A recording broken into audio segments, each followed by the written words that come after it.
Eh bien, Monsieur Paul Kagame, le tyran et le dictateur du Rwanda,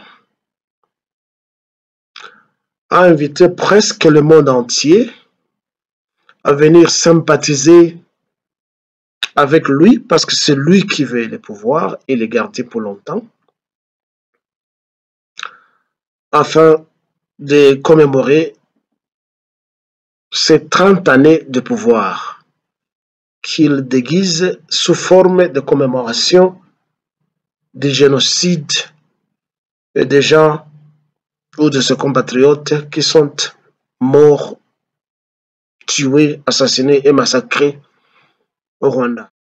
Kagame se croit intouchable. Il croit que ceux qui le soutiennent vont demeurer éternels. Ils auront toujours le pouvoir. Ils ne mourront pas. Ils vont demeurer intouchables. Et lui également, ainsi arrogamment, avec leur complicité, il sort devant les écrans, devant un aéroport. Je veux dire que le monde nous a abandonnés. Il pointe le doigt au monde. À l'époque, il avait pointé le doigt à la France. Mais pourtant, la France fait partie de ses complices qui attaquent et qui exploitent les Congos. Donc, quand il y a guerre, il y a opportunité de faire de l'argent. Et quand ceux-là qui veulent faire de l'argent ne trouvent pas d'opportunité, ils en créent. Ils créent des opportunités.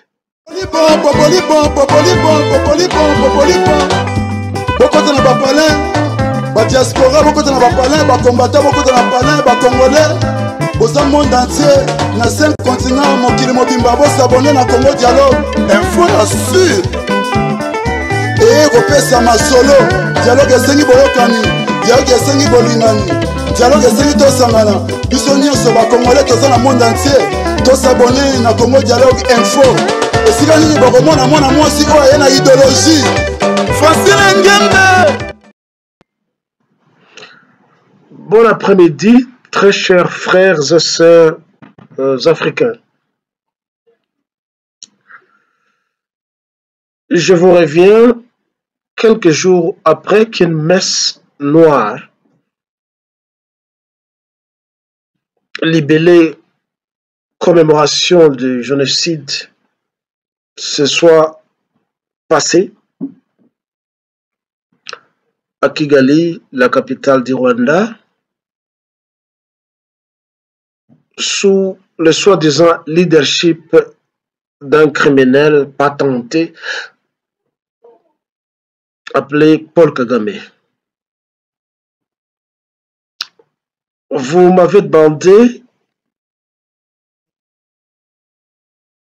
d'exprimer ce que j'avais dit pendant les 2 interventions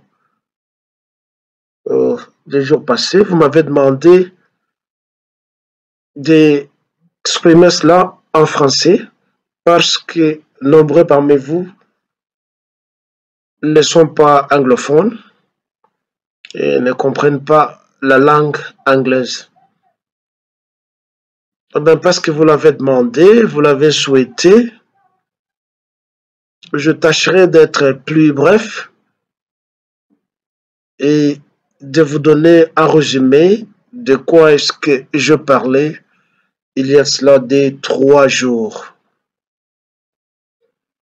J'éviterai donc historiquement de mentionner les dates, mais par contre, je vais parler de faits comme ils se sont déroulés. Bon après-midi donc à vous tous. J'espère que vous vous portez bien malgré les vicissitudes de la vie. Je m'appelle Djemadari Vibikil Kilele. C'est moi qui vous parle.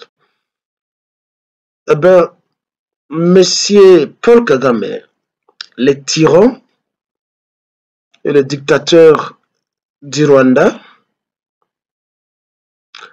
a invité presque le monde entier à venir sympathiser avec lui parce que c'est lui qui veut le pouvoir et les garder pour longtemps,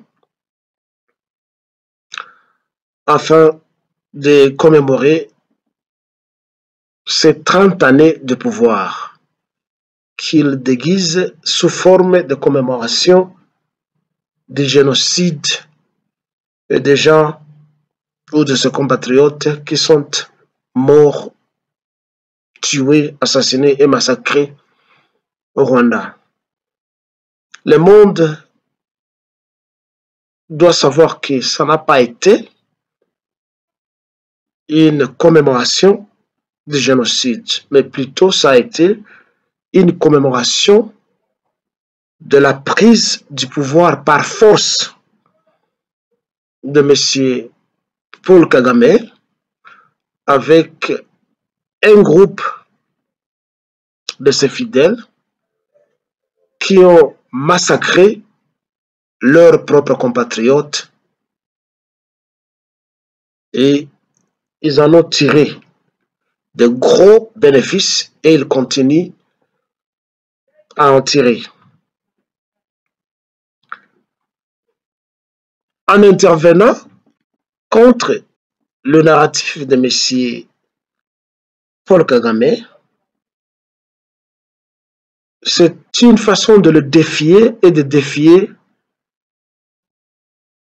tous ses complices qui se sont mis à propager des mensonges, à nous forcer des mensonges et à maintenir ce mensonge qui demeure triomphant dans les têtes des naïfs, des complices et des ignorants qui ne savent pas ce qui s'est passé ou qui ne veulent pas savoir ce qui s'est passé. Eh bien, dans mes 2 dernières interventions en anglais, je mentionnais que très souvent, lorsqu'il s'agit de guerres, de conquêtes, de civilisation, soi-disant civilisation, etc., la version qui souvent triomphe, c'est la version des gagnants, de ceux-là qui ont défait les autres. Tout simplement parce que les morts ne parlent pas. Quand on est mort, c'est fini.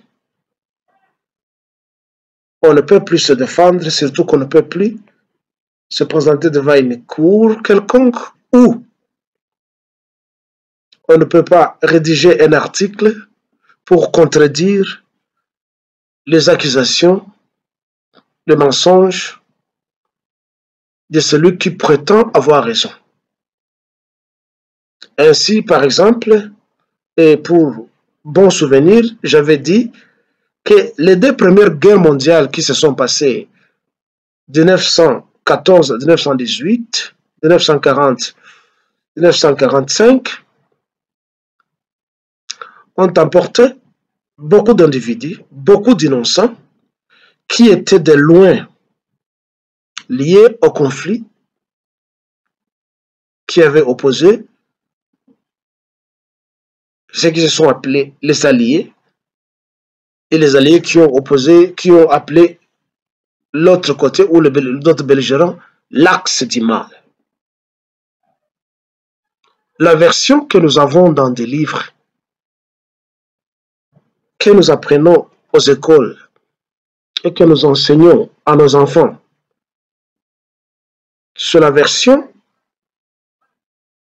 des victorieux, de ceux-là qui ont gagné, qui ont remporté la victoire, ceux-là qui ont gagné la guerre.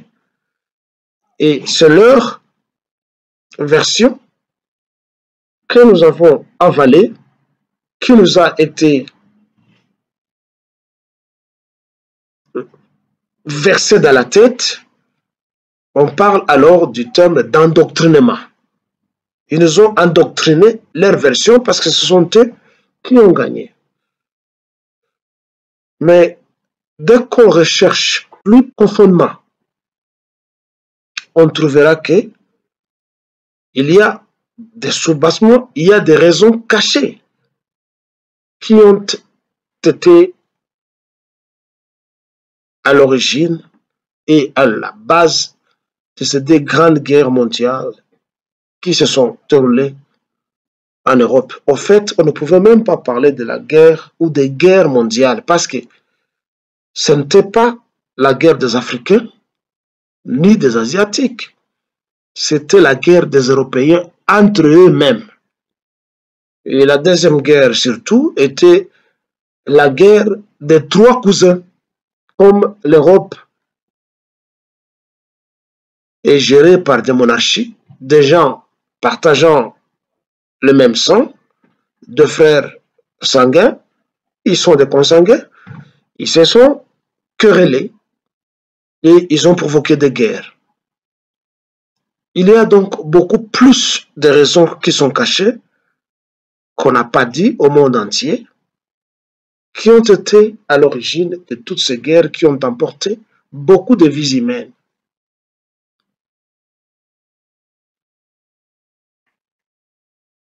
Et le plus malin parmi les êtres humains, ceux qui toujours cherchent le profit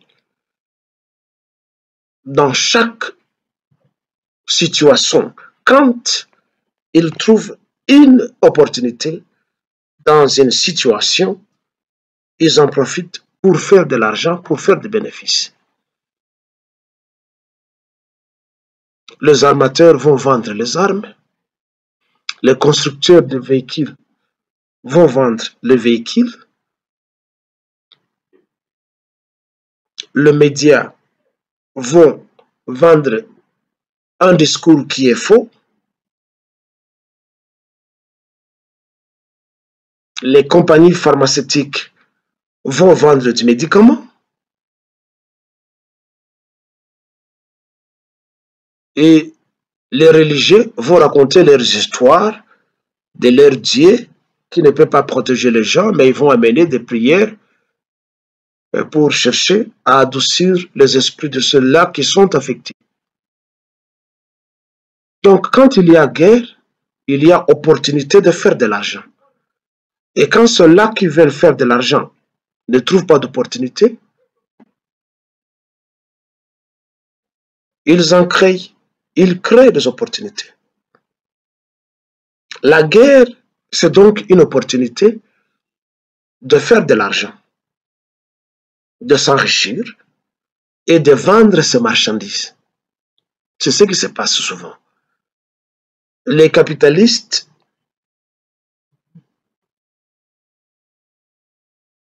aussi longtemps qu'il n'y a pas de guerre, ils ne sont pas contents. Aussi longtemps que notre vie, nous, l'humanité, est liée à la puissance de l'argent, eh bien, les guerres ne se termineront jamais. Le mal est que, et le bien peut-être, est que nous sommes tous mortels.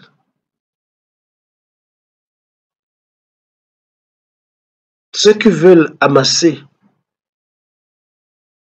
trop d'argent sur le sang des autres, en bousillant la vie des autres, ignorent qu'ils sont mortels comme ceux-là qu'ils vont tuer, ceux-là qu'ils tuent, ceux-là qui sont pauvres, les misérables, etc.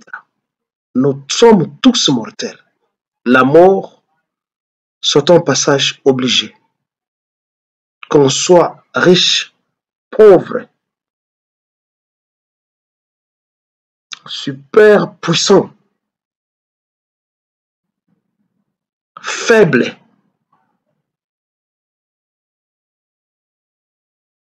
qu'on soit suprémaciste comme la plupart des Européens qui s'appellent faussement des Blancs, qui croient qu'ils sont supérieurs, ils sont une race supérieure par rapport à d'autres races. Qu'on soit noir, qu'on soit jaune ou vert, comme ils ont aussi catégorisé les êtres humains d'après leur philosophie de l'eugénisme, eh bien, nous mourrons tous. Et nous laissons tout ce que nous avons amassé, nous rentrons, comme la Bible le dit, à la poussière, comme nous sommes venus de la poussière. Nous avons grandi comme étant des cadavres ambulants, grandissant, vieillissant, en attendant la mort. Quoi qu'on soit, je le répète, riche ou pauvre, grand de taille, petit de taille, race supérieure ou race inférieure, pays développé ou n'habitant pas un pays développé, nous mourrons quand même, nous mourrons tous. Alors, monsieur Paul Kagame souffre d'une boulimie politique et mentalement, il est déréglé. Il organise une messe pour se moquer des morts. Il a fait de ce génocide un fonds de commerce. Il invite le monde entier pour venir s'apitoyer au sort des Rwandais, et pas tous les Rwandais, et pas les Rwandais, mais au sort des seuls Tutsis. Au lieu que la souffrance de Rwandais soit sentie collectivement, il en a fait une propriété privée des seuls Tutsis, qu'il n'y a que les Tutsis qui sont morts. Comme quoi, les Tutsis, c'est une espèce en voie de disparition. Le monde doit s'y pitoyer et la protéger parce que les Tutsis, c'est une espèce en voie de disparition.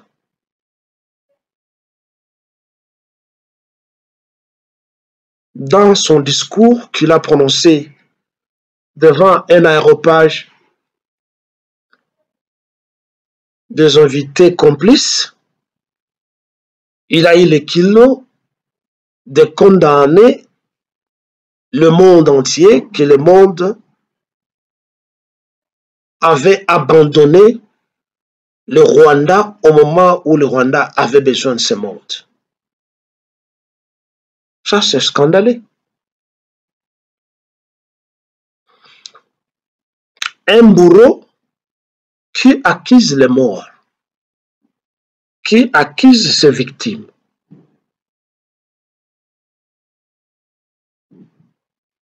Kagame se moque de morts rwandais et cherche à élever la valeur d'une seule tribu, les Tutsis.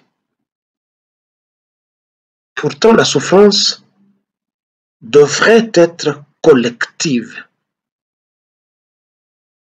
Les Tutsis, les Hutus, les Twa,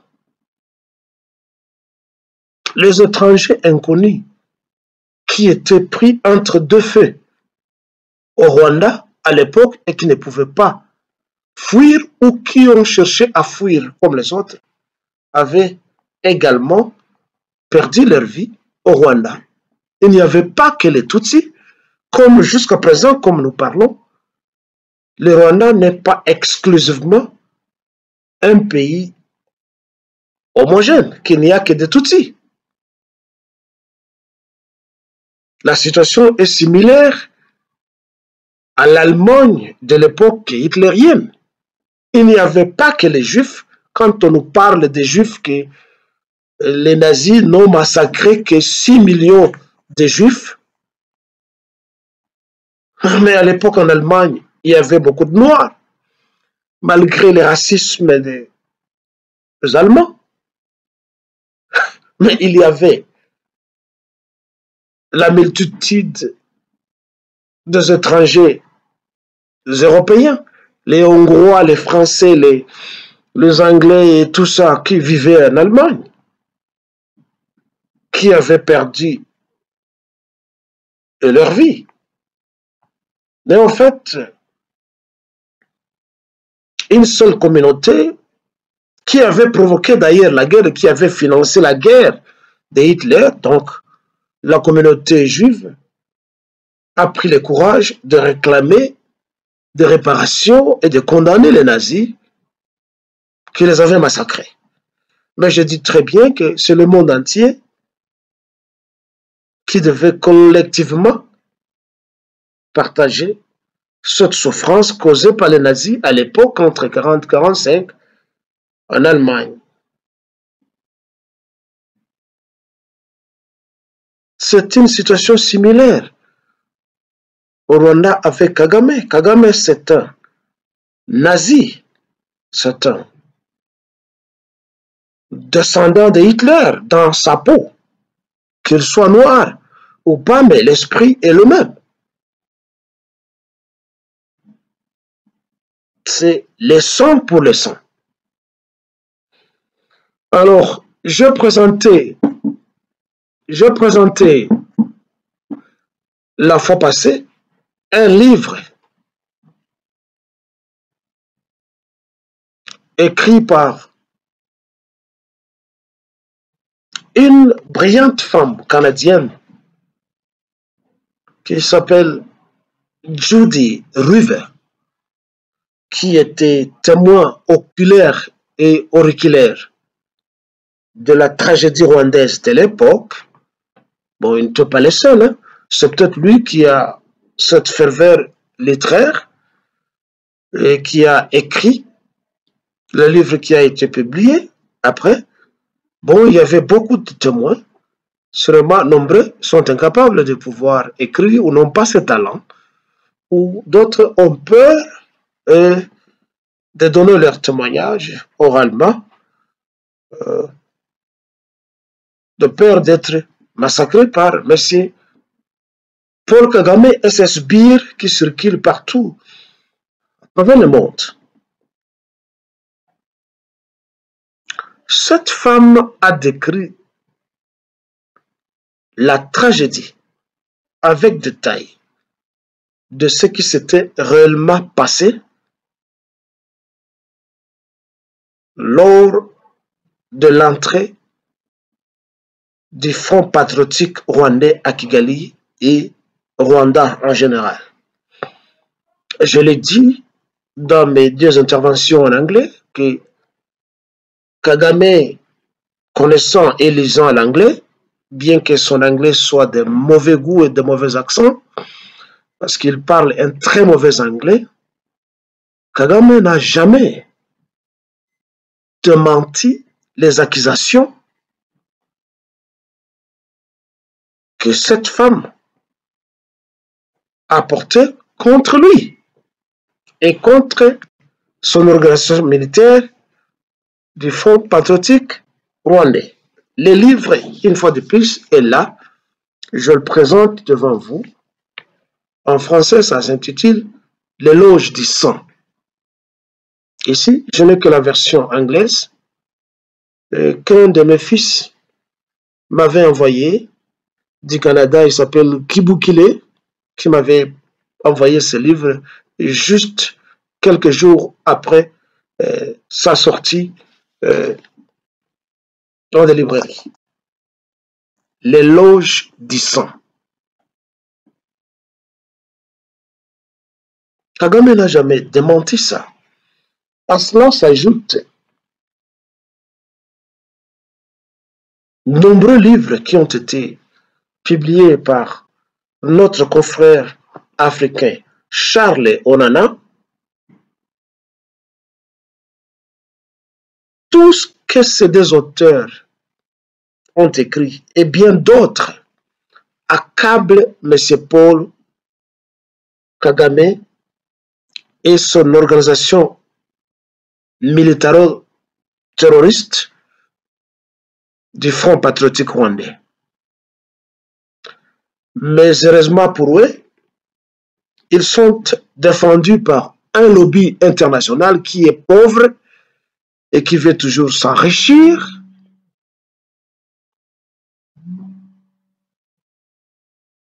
Il se croit irréprochable, inégalable, et jamais ils ne seront traînés devant une cour comme il en a été le cas avec les nazis lors du procès de Nuremberg en Allemagne.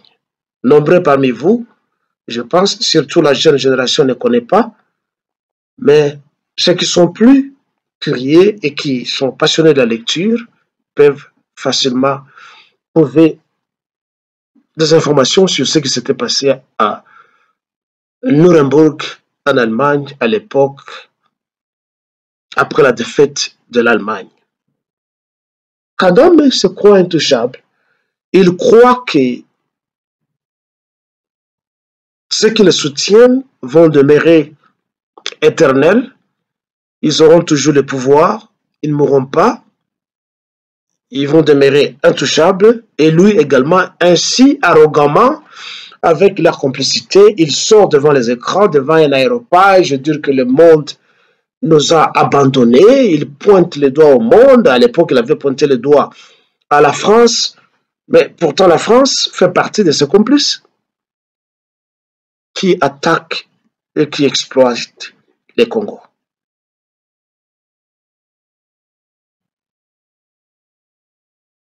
Kagame montre aux yeux du monde que les Tutsis ont été massacrés seuls. Ce qui est faux. Les statistiques que le média donne, tantôt c'est 500 000 Tutsis, tantôt c'est 800 000, tantôt c'est 1 million, etc. C'est du tâtonnement portant la tendance à mentir comme, ça y est, d'habitude, la première nature des Tutsis, c'est le mensonge. Se mentir. Tutsi, et ceci doit, avec le temps, entrer dans le dictionnaire et forger un nouveau verbe. Tutsi signifiera mentir avec le temps. Tutsi, Tutsi, à l'infinitif, ça sera mentir. On a tué des Tutsis. Toute la population Tutsi est décimée. Combien était-il au Rwanda, les Tutsis, avant le déclenchement de la guerre? Est-ce que Kagame et ses complices peuvent nous donner des statistiques qui prouvent que il y avait par exemple 15 millions, 10 millions de Tutsis au Rwanda, et après la guerre, combien sont restés que le monde doit protéger maintenant? Je ne me moque pas des Tutsis. Les Tutsis, ce sont des êtres humains comme moi. Je sais qu'ils sont, certains parmi eux sont morts, d'autres ont survécu. Mais si le génocide a eu lieu, qui en est l'auteur? Qui en est le provocateur? Qui en sont responsables ou qui en est responsable? Parce qu'on ne doit pas se voiler la face, tout simplement parce on détient le pouvoir et on voudrait imposer d'une manière dictatoriale sa version des faits au monde entier, comme si il n'y a que soit celle qui était témoin de ce qui s'était passé. Mais c'est pour Kagame. Mais les gens ont vu tout ce qui s'est passé. Malgré ta méchanceté, tu n'as pas pu éliminer tous les Rwandais, tu n'as pas pu éliminer le monde entier. Tu es un assoiffé du pouvoir, mais il y a eu des yeux qui t'ont vu, il y a eu des oreilles qui t'ont entendu, il y a donc des témoins oculaires et auriculaires qui un jour réécriront l'histoire du Rwanda, ce qui s'était réellement passé.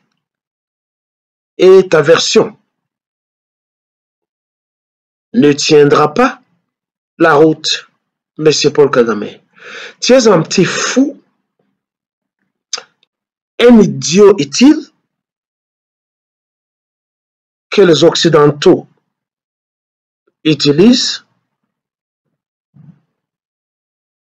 pour humilier la race noire, pour humilier les Rwandais. Tu es un petit monsieur qui ne vaut absolument rien, intellectuellement,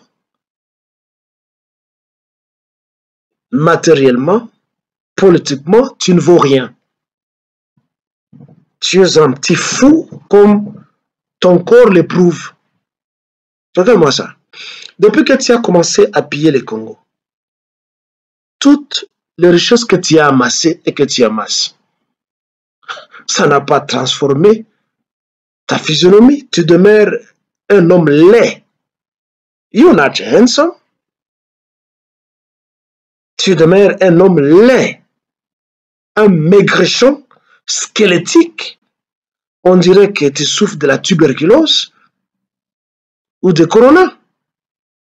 Tu fais quoi avec tout cet argent que tu amasses? Tu n'as pas développé le Rwanda. Le Rwanda, c'est un pays sale. À part 2 artères que nous voyons là-bas où tu construis des maisons. Mais on ne les voit pas partout à travers le Rwanda. Mais c'est Kagame et tes gens. Sûrement, tout l'argent que vous amassez, vous êtes en train de garder ça à l'extérieur en attendant qu'un jour, vous puissiez prendre fuite et aller vous réfugier ailleurs pour terminer vos jours en douceur. Tout ce que tu voles au Congo, ça ne se reflète pas totalement. Il n'y a que la petite capitale là-bas où il n'y a pas que toi qui investis, ce sont tes complices qui viennent construire des hôtels et ceci, cela. Ce n'est pas l'argent que tu voles du Congo. Alors, tu fais la honte de la race noire, tu fais la honte du panafricanisme, tu te comportes en un extraterrestre. Tu n'es pas un Africain. Nous, les Noirs, après que nous ayons été maltraités par les Arabes pendant 13 siècles de la traite négrière, par les Occidentaux avec la traite transatlantique, tu deviens un nouveau bourreau pour massacrer les Noirs après que la démographie du continent africain se soit diminuée par la famine, la maltraitance et tout ça. Et toi, tu continues l'œuvre des colonisateurs et de l'esclavagiste. Monsieur Paul Kagame, tu es malade mental. Tu es totalement dérangé dans ta tête. Monsieur Paul Kagame. Alors, le génocide, comme cela s'explique en latin, c'est le massacre d'un grand groupe de gens, un massacre programmé avec but d'exterminer un groupe d'individus, d'ethnies ou de tribus. Et je ne pense pas que le but de Hutu était d'exterminer les Tutsis. Je ne pense pas. Parce que nous devons faire très attention avec l'utilisation du mot génocide. Genos kidere. Parce que tout le monde est dans les envolées quand il s'agit de mots génocide ou Holocauste. En Allemagne, oui, les Allemands voulaient exterminer ces groupes de Juifs qui étaient et qui vivaient en Allemagne à l'époque. Ça, ce fut le génocide ou l'Holocauste.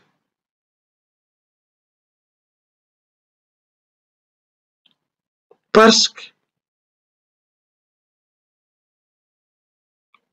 de cause à effet, ce qui était apparent était difficile d'analyser pourquoi les nazis ont tué, ont massacré les Juifs. Mais les études approfondies prouvent que Hitler s'était vengé contre la communauté juive parce que la communauté juive s'était accaparée du contrôle de l'économie allemande dans tout le secteur presque en utilisant des faux noms. À part ça, l'Allemagne étant un pays protestant, puriste, beaucoup de Juifs avaient transformé, par exemple, Berlin en un Hollywood de prostitution, etc. Je ne veux pas entrer trop dedans parce que ce n'était pas ça le point ici. Mais comme je disais, à l'entame de ce que je disais, il y a des raisons cachées qui ont fait que la guerre est liée. Dans le cas et le contexte de Hutus et de Tutsis, je le répète, le but de Hutus n'était pas d'éliminer tous les Tutsis. Le but de Hutus était de se venger contre l'invasion des envahisseurs exilés qui avaient tué leur président, leur leader, les Hutus étant la majorité. Alors, vous pouvez analyser maintenant et conclure que ce n'est pas un génocide, c'était une revanche de la majorité contre la force militaro-tutsi qui avait envahi le pays en ce moment. Parce que depuis longtemps, bien que la majorité Hutu régnait, mais ils vivaient toujours en bon terme. Les escarmouches ne peuvent pas manquer avec les Tutsis. Parce qu'il y a eu des intramariages entre les Tutsis et les Hutus et les Tutsis. Ça signifie qu'il y avait une certaine harmonie. Mais, après la mort du président Juvenal Habyarimana, vous les Tutsis, envahisseurs, assoiffés du pouvoir, ayant tué les leaders de la majorité, mais vous ne deviez que vous attendre à des représailles. C'est comme ça. C'est une logique normale. Et ceux qui tuaient, oui, il y a eu des innocents qui ont perdu leur vie. Mais ceux qui tuaient visaient plutôt, et surtout, toi, Kagame, et tes amis qui étaient venus troubler la quiétude au pays. Donc, c'est pas tellement un génocide si l'on doit prendre, considérer le terme génocide dans le sens scientifique des mots. Avant-hier, j'ai expliqué que le mot génocide, le terme génocide a été utilisé pour la première fois par un juif d'origine polonaise, M. Raphaël Lamkin, qui était un avocat conduisant la délégation américaine qui était venue juger les nazis lors du procès de Nuremberg. En fait, je vais dire que pendant la guerre, il y a eu beaucoup d'Européens, des Juifs qui avaient immigré aux États-Unis et qui avaient pris la nationalité américaine. Alors, Lamkin était parmi eux aussi. Et étant intellectuel, avocat de surcroît, il avait conduit la délégation pour venir participer, si pas juger, ceux qui avaient tué sa communauté. Il était le premier à avoir utilisé ce terme de génocide. Je ne dis pas que c'est lui qui l'a inventé. Il était le premier dans le cadre juridique à utiliser ce terme de génocide. Et avec le temps, vers 1948, donc 3 années après la fin de la guerre, les Nations Unies avaient adopté le terme officiellement et considéré que partout où il y a un groupe ethnique tribal qui est visé par un autre pour les exterminer, eh bien, on utilisera le terme génocide. Eh bien, les Juifs sont allés plus loin en utilisant un terme plus supérieur que ça, en utilisant le terme Holocauste. Chez eux, ils appellent ça la Shoah.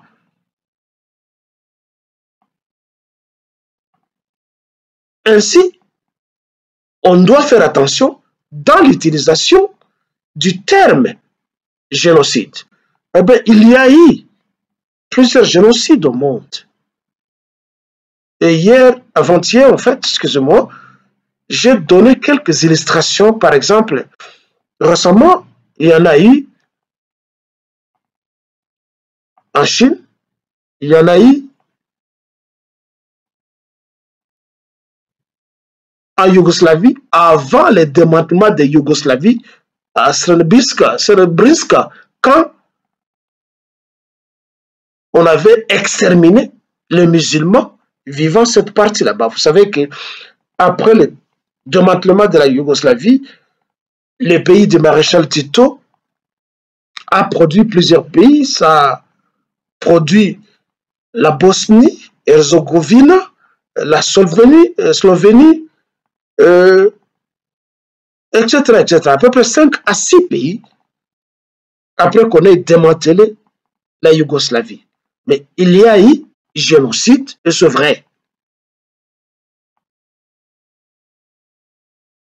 Il n'y a pas longtemps, les Namibiens ont gagné un procès contre les Allemands, après que les Allemands aient exterminé nos frères namibiens, les Himba, et je pense les Nansa, sous la conduite d'un fou général allemand qui s'appelait général Trotta. Il n'y a pas longtemps qu'ils ont gagné le procès, et je pense 2 siècles après, ou 1 siècle après.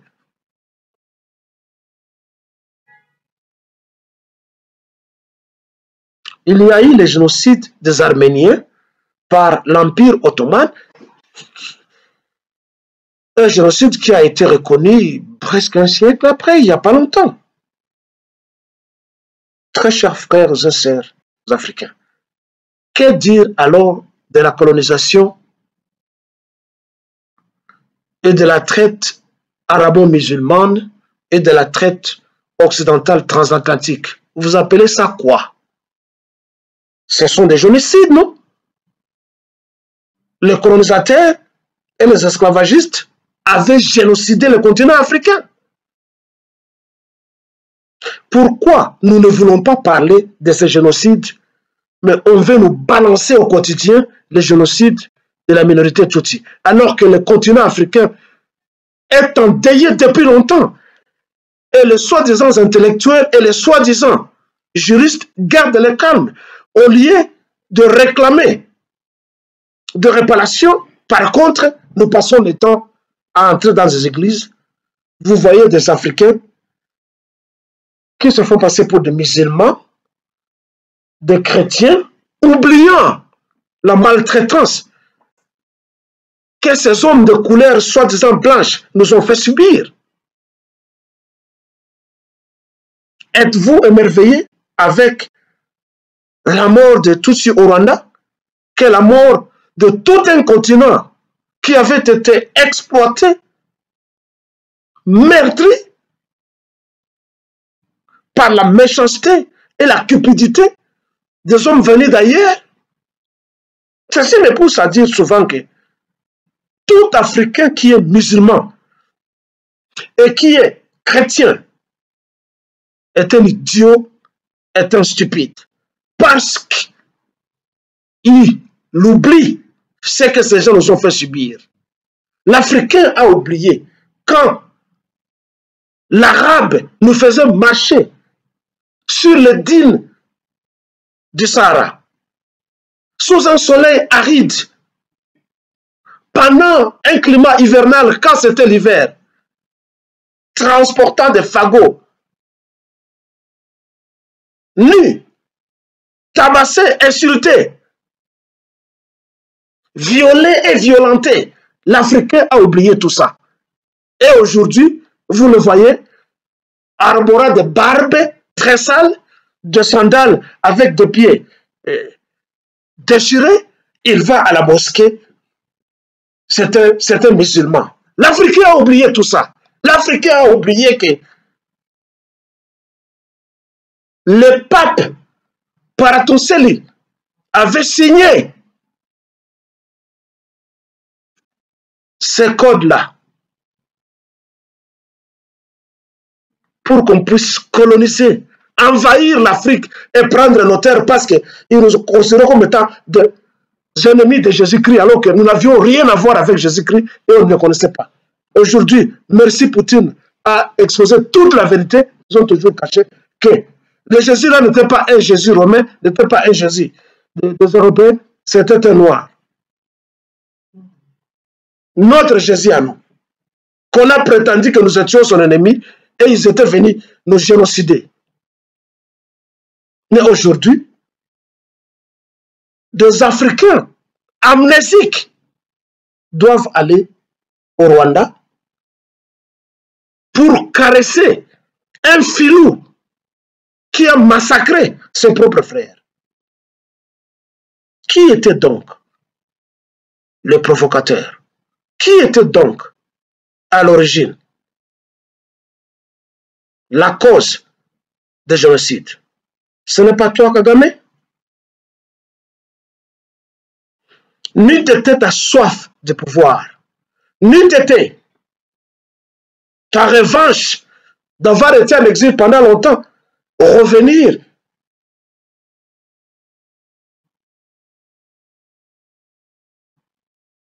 et promouvoir la démocratie pour prendre le pouvoir comme comme les Occidentaux qui te soutiennent le prétendent. Par contre, tu as choisi la voie de la violence pour t'emparer du pouvoir et créer la zizanie dans le Rwanda. C'est toi qui es la cause du génocide. La fois passée, donc, je parlais de 3 à 4 étapes de génocide. Sans pour autant faire de datation, eh bien, Kagame et ses troupes entrent à Kigali. Ils combattent l'armée loyaliste qu'ils ont défaite. Ils entrent à Kigali après que Kagame et ses troupes aient abattu l'avion présidentiel dans lequel se trouvait Feu Juvenal Aderemana et le président burundais Melchior Ndadaye. Les Hutus se vengent et s'attaquent aux Tutsis qu'ils suspectaient. Parmi eux, il y avait des sympathisants de Kagame et des informateurs. Ça, c'est le premier génocide, si l'on peut parler de génocide. Deuxième génocide, Kagame entre à Kigali, il embrigade les gens, Hutus et Tutsis, parce qu'il est assoiffé du pouvoir. Kagame et son front patriotique massacrent les gens sans distinction. Les Hutus et les Tutsis. Certains étaient emprisonnés dans des stades, dans des églises. Il les a massacrés tous. Lui et son armée. Deuxième génocide. Troisième génocide. L'armée loyaliste d'Abiyarimana et la population apeurée traverse les frontières pour venir au Zaïre de l'époque. Après que cette même communauté internationale assoiffée, corrompue et complice ait fait des pressions au maréchal Mobutu qui était convalescent d'ouvrir les frontières et laisser entrer les Rwandais. Enfin, les Rwandais. Enfin, on peut parler même des Rwandais, parce que c'est tous les Rwandais de Hutus qui s'étaient déversés chez nous.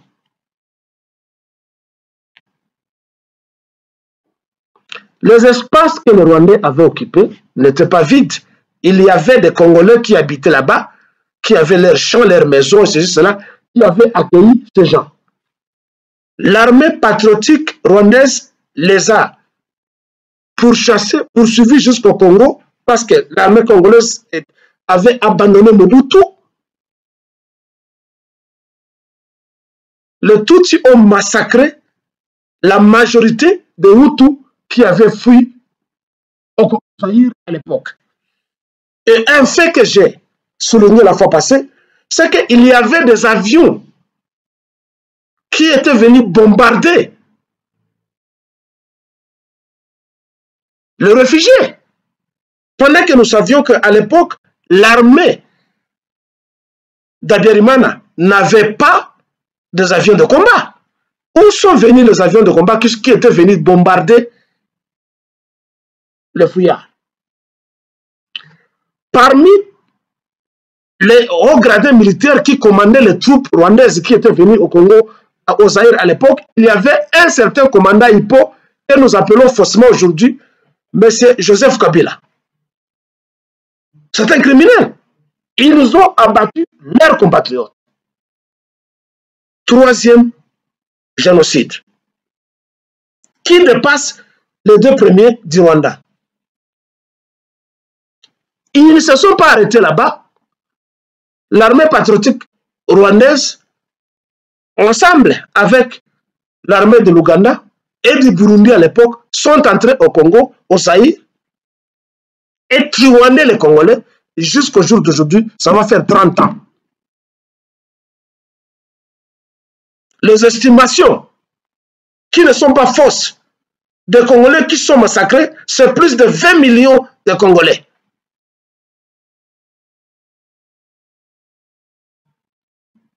Le monde a passé l'omerta là-dessus.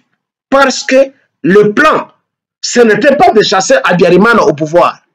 Le plan était de s'emparer des richesses, des immenses richesses au Congo.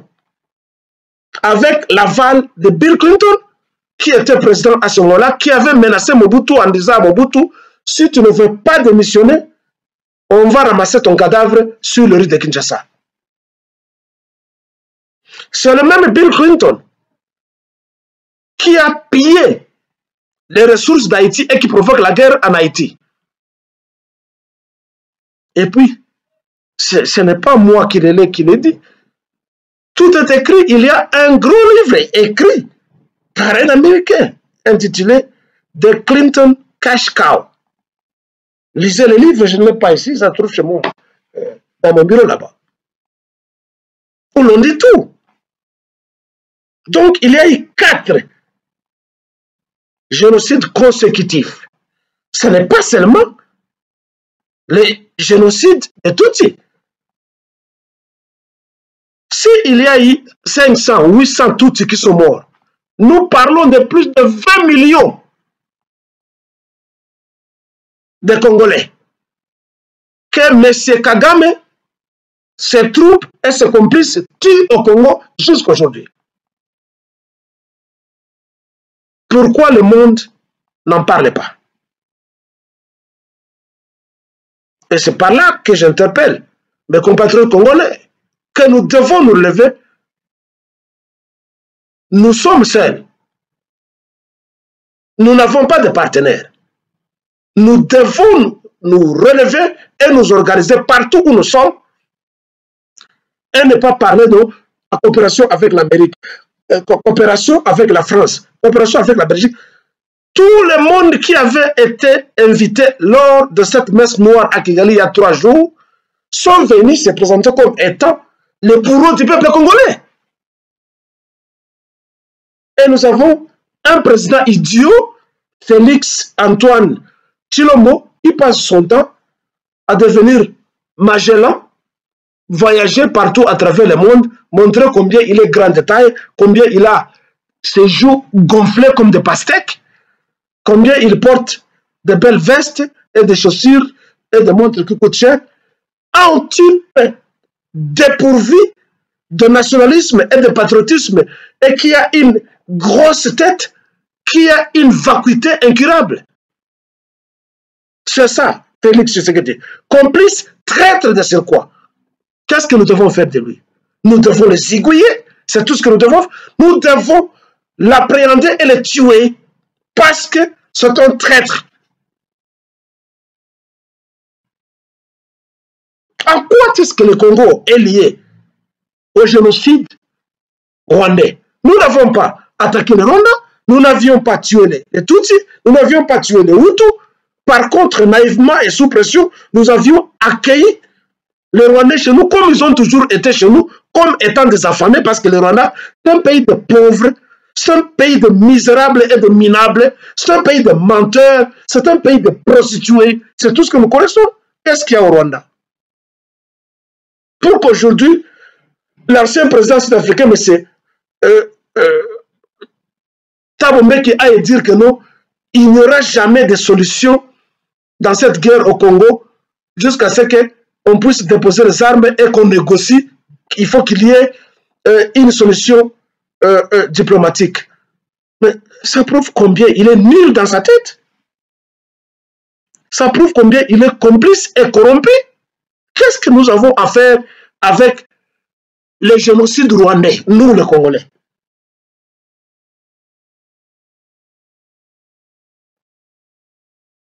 J'avertis les gouvernements africains de faire très attention avec ce peuple qu'on appelle les Tutsis. Le Rwanda est peuplé de 3 groupes ethniques. Les 3 qui sont les Pygmées, le peuple autochtone, les Hutus qui sont des Bantous, et il y a des immigrants envahisseurs et agresseurs qui sont venus du haut du Nil, qui sont venus de l'Éthiopie et de l'Érythrée, et qui ont du sang arabe parce que c'est le sang de la méchanceté, qui s'appelle les Tutsis.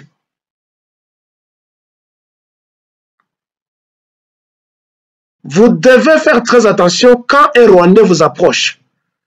Les Rwandais, les Tutsis, c'est un peuple envié, un peuple jaloux, un peuple menteur, un peuple dont la psychologie est corrompue par l'envie et la jalousie. Spécialiste en calomnie, en mensonge, en tuerie, mais physiquement, ils ne sont pas forts. Ils vous utilisent les tactiques suivantes: la calomnie, le mensonge, le poison et la prostitution de leurs femmes qu'ils croient qu'elles sont les plus belles du monde. De femmes dévergondées. Partout où ils viennent, faites très attention avec les Tutsis. Déjà, nous apprenons que le vice-président de l'Angola, c'est un Tutsi. Et les Angolais ne le savent pas. On avait attrapé un autre Tutsi au Bénin, qui était déjà au ministère, je ne sais pas, des Affaires intérieures ou de l'immigration. La deuxième femme du président de l'Afrique, de la République centrafricaine, c'est une Tutsi. Et toi, M. Sassou Nguesso, le président du Congo, Brazzaville, mon frère, tu fais la honte à ton âge. Tu cherches encore quoi? Qu'est-ce que tu cherches? Tu avais tué Marie Ngouabi. Ça fait une 40aine d'années que tu es au pouvoir. Tu n'as toujours pas dégusté les meilleurs du monde. Tu as le pouvoir, la gloire. Tu as fait tout le sexe du monde. Tu as eu des enfants. Comment tu peux te permettre de vendre de lopin de terre de tes confrères qui ne t'appartiennent pas, sans aval du Parlement, sans aval du Sénat, sans aval de chefs coutumiers de ces partenaires-là? Mais tu fais la honte. Hein? Tout ça, c'est pour faire plaisir à ton petit-fils Macron. Macron vient te menacer que non, si tu ne m'aides pas, tu vas perdre le pouvoir ou je vais te tuer comme Idriss Déby au Tchad. Cela prouve que tu n'es pas normal. Comment un homosexuel comme ça peut être rwandais? Et tu vas vendre nos terres, nous le Bakongo, nous les Congolais?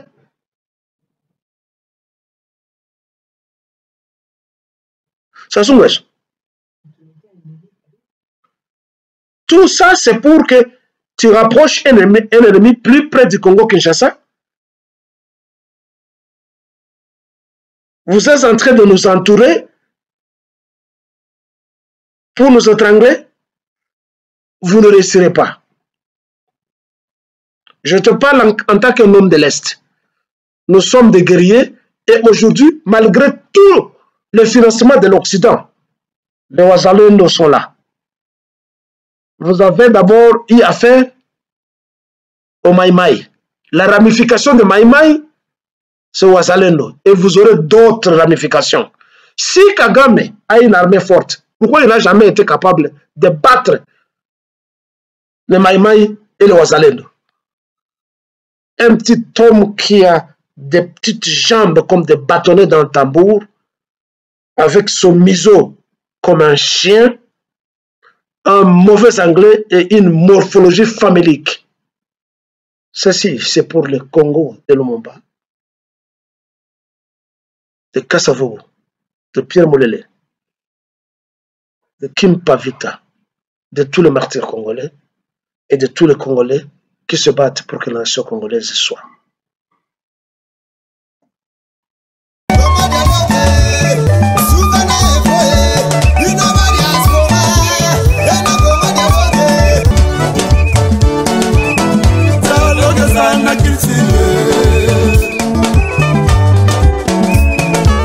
Oye na société ba société belé boyokana eza te tokóma na bafoye ndenge moko papa na mama dialogue eza te ekóma lobi mwana bimi faser akimi ndako mwana komi na balabala mwana komolala na wenze mpo nini dialogue eza te na bafoye.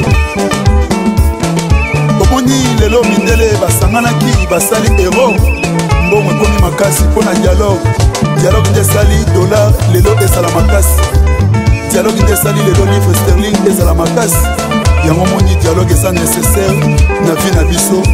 Dans tout ça dialogue eza unitaire tchachikicha Congo dialogue Congo dialogue Congo dialogue tosaboni biso nyonso na Congo dialogue sérieux te.